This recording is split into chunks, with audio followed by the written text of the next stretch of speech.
오늘은 한국교회와 함께하는 70일 구국기도회 그 69번째 날입니다.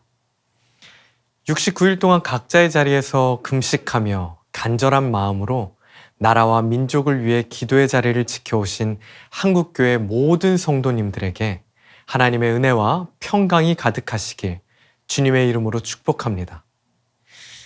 이엔 바운즈는 자신의 책 기도에 내 인생이 달렸다에서 이런 말을 합니다. 기도는 하나님의 지혜를 신뢰하는 무한한 무지이다. 그렇습니다. 기도는 하늘에 계신 하나님 아버지의 말씀을 어린아이처럼 신뢰하고 의지하는 것입니다. 나의 지혜와 언어의 탁월성을 하나님께 전하는 것이 아닙니다. 나의 무능함, 나의 무력함을 고백하며 간절히 하나님의 도우심을 구하는 것, 그것이 바로 기도입니다. 그래서 기도하지 않는 사람은 삶의 현장에서 자신의 능력을 볼 수 있지만 기도하는 사람은 삶의 현장에서 하나님의 능력을 경험하게 됩니다. 우리는 지난 2년 동안 코로나 바이러스로 인해 나의 무능함, 나의 무력함을 경험해 왔습니다. 그래서 우리는 지금 그 어느 때보다 하나님의 도우심을 구하며 기도해야 합니다. 그런데 우리의 원수 사탄 마귀는 하나님의 지혜가 아닌 우리의 지혜를 신뢰하라고 합니다. 우리의 생각이 옳다고 합니다. 그래서 기도의 자리에서 멀어지도록 하나님을 신뢰하지 못하도록 영적인 공격을 합니다. 그렇기 때문에 우리는 이 기도의 자리가 영적 전쟁임을 기억하며 기도해야 합니다. 현재 우리나라는 정치, 경제, 사회, 문화, 교육 그 어떤 영역에도 소망이 보이지 않습니다. 그러나 시편 50편 15절은 이렇게 기록되어 있습니다. 환난 날에 나를 부르라. 내가 너를 건지리니 내가 나를 영화롭게 하리로다. 그렇습니다.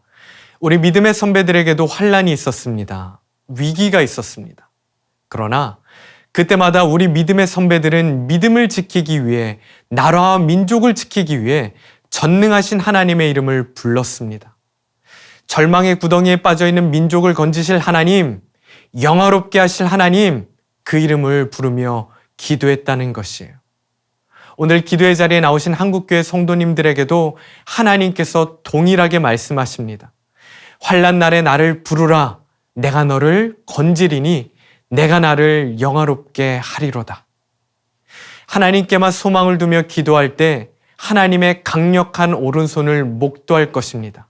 하나님의 일하심을 경험할 것입니다.